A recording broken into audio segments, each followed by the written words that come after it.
Monsters and Memories just released patch 0.26, and it's a lot.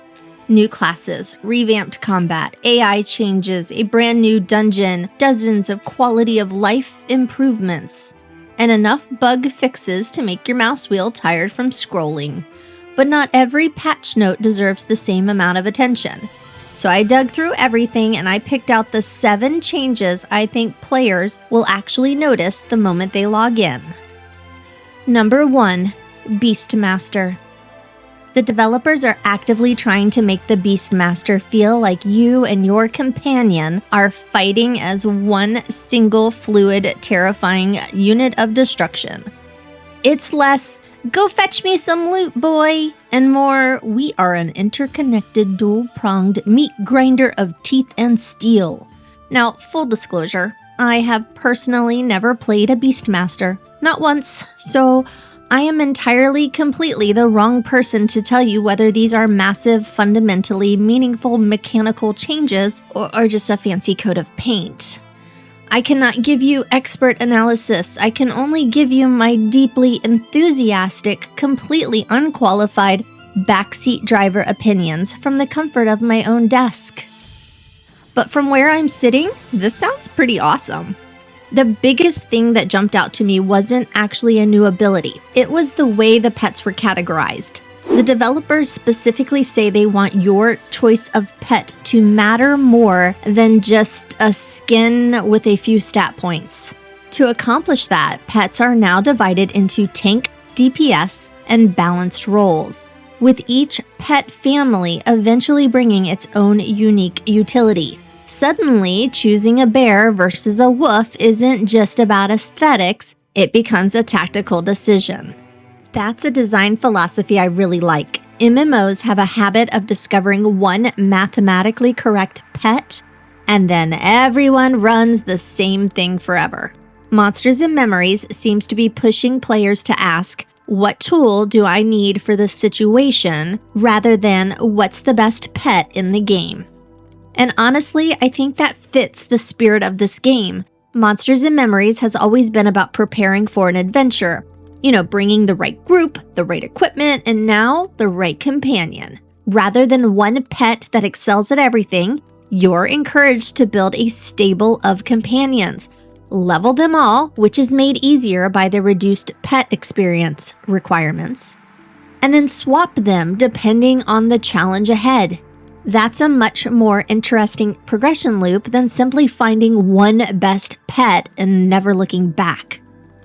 I also won't cover every single new ability today, but I do have to take a moment to give a strong compliment to the naming department. No notes. Exceptional work.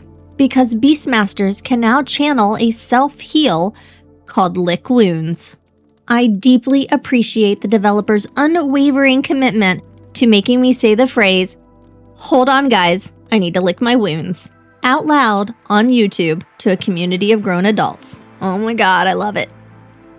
Now stepping back, this feels like more than a balance pass. It feels like a reimagining of what a Beastmaster is supposed to be.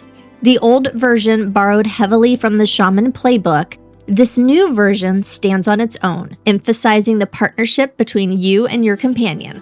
Your pet isn't just something following you around while you cast spells anymore. It's an active, tactical partner that makes up a significant portion of your damage and fundamentally changes how you approach combat. Number 2, Rogue. Unlike Beastmaster, the Rogue isn't getting a complete identity overhaul.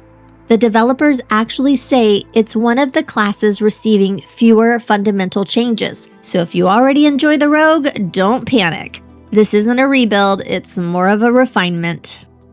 Now, I also need to admit that I have never played a Rogue.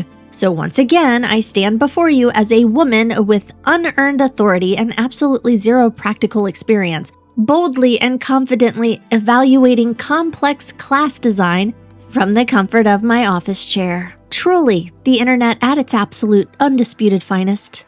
I have never done this thing, therefore let me tell you exactly how it should be done. It is the foundational pillar of modern society.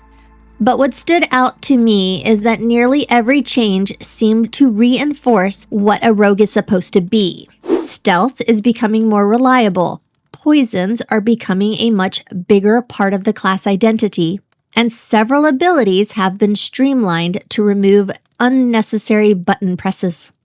I also think the poison overhaul is pretty interesting. Instead of just being an occasional bonus, poisons now become a full-blown progression system. We are talking multiple poison types, higher tiers as you level up, crafting components harvested directly from venomous creatures, and even hidden experimental recipes for players to discover. It is turning the rogue into a highly specialized underground freelance pharmacist. You aren't just a sneaky little guy with a knife anymore. You are actively managing a supply chain of liquid death. Oh, excuse me, let me just milk this horrific giant spider so I can elegantly smear its bodily fluids on my dagger. It's dark, but it's also fantastic. Taken together, these changes make the rogue feel less like a collection of disconnected mechanics and more like a class built around planning, positioning, and striking when the moment is right. That feels like a solid direction to me. Number 3, NPC ability overhaul.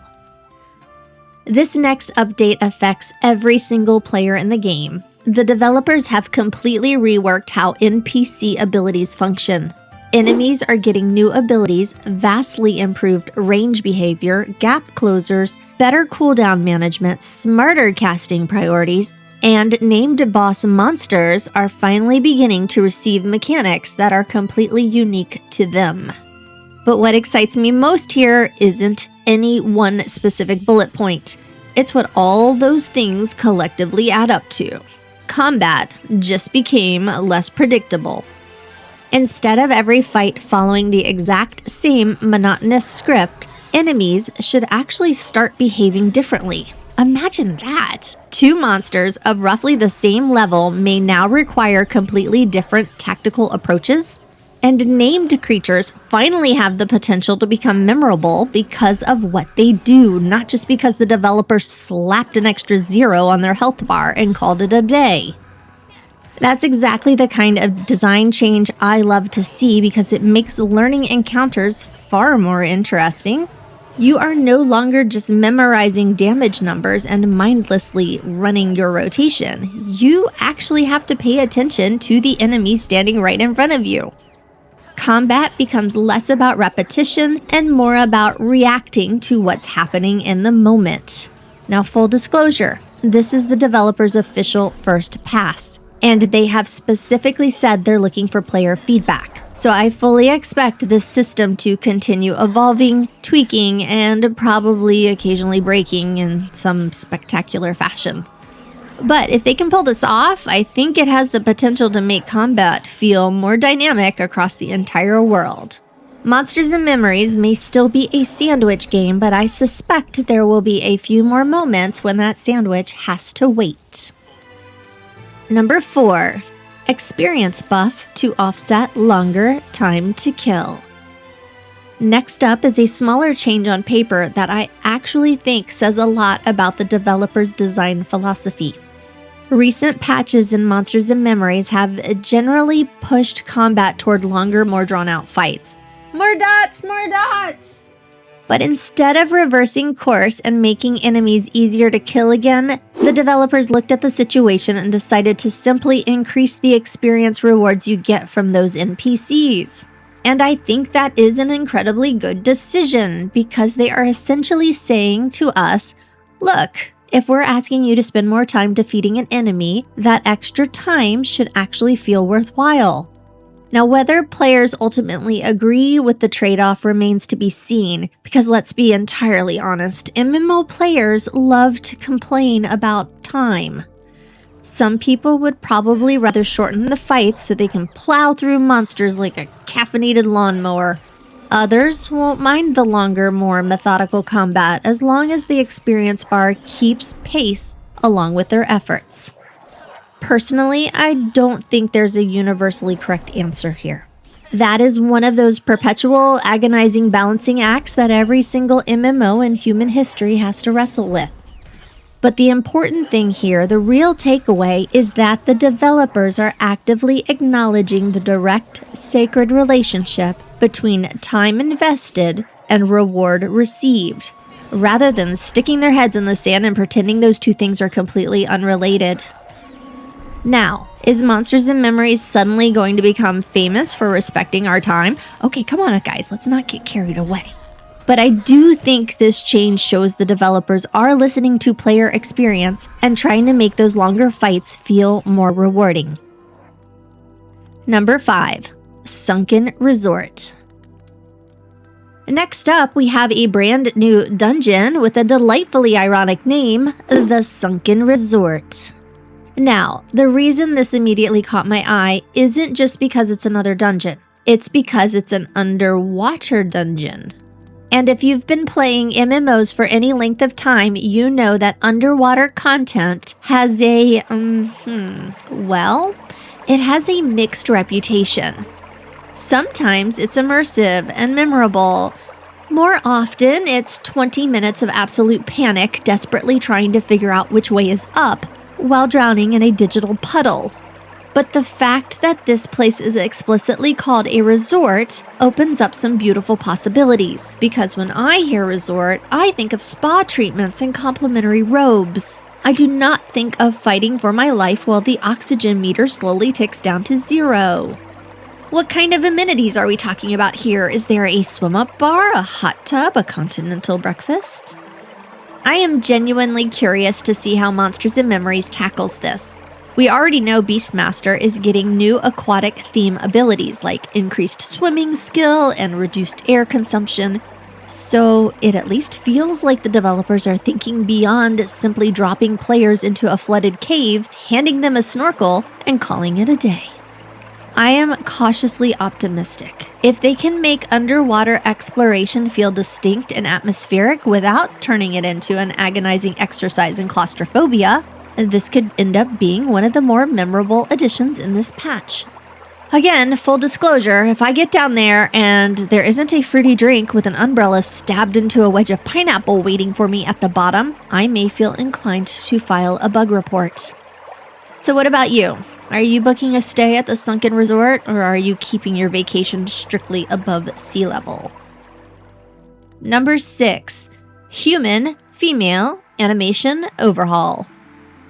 I have to admit, this one is a little ironic, because if you've watched this channel for any length of time, you know I almost never play humans in fantasy MMOs. Give me a dwarf, give me an elf, give me literally anything else. And yet here we are. The human female animation set is getting a pretty significant overhaul.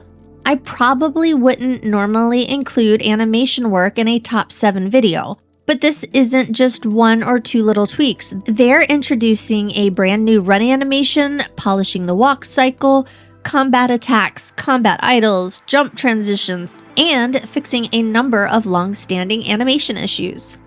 That is not a minor touch-up. That is rebuilding a pretty substantial part of how a character fundamentally moves through the world.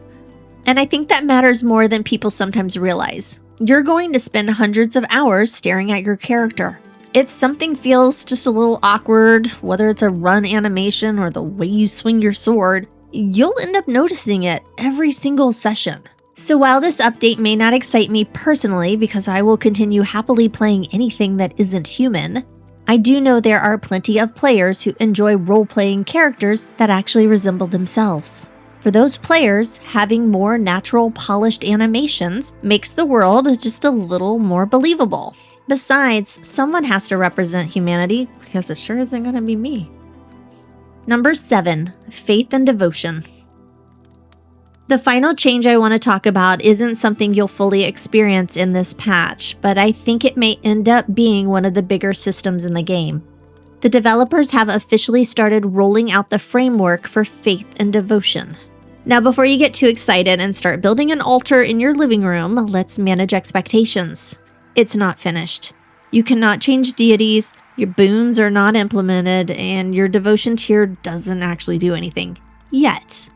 But the important part isn't what's playable today. It's what all these little pieces tell us about the direction they're heading. To me, that says religion isn't just a bit of flavor text you click through during character creation and then immediately forget about it. It looks like it's actually becoming a full-blown progression system that also fits the old school design philosophy Monsters and Memories has been chasing from the beginning. Your character isn't just defined by your class or your gear. Eventually, your faith may become another meaningful part of your identity. Now, whether those boons end up being powerful, mostly cosmetic, or somewhere in between, we simply don't know yet. But I am intrigued, because if done well, choosing a deity becomes another interesting character-building decision instead of just another box to check. Okay, those were 7 things that stood out to me in patch 0.26. And what excites me most isn't any one individual feature, it's the direction they point. The Beastmaster is finding its own identity, the rogue is becoming more refined, combat is getting less predictable, the game is laying the groundwork for deeper progression systems. Now, whether every single one of these changes lands perfectly, it's probably not going to happen. The developers, however, have been very upfront that they are still iterating, gathering feedback, and making adjustments as they work toward early access. And that's exactly what a beta is for. So now I want to hear from you. Which of these 7 changes are you most excited about? And did I leave out something from the patch notes that you think deserves to be in the top 7? Until next time, keep exploring, and I'll see you in the next world.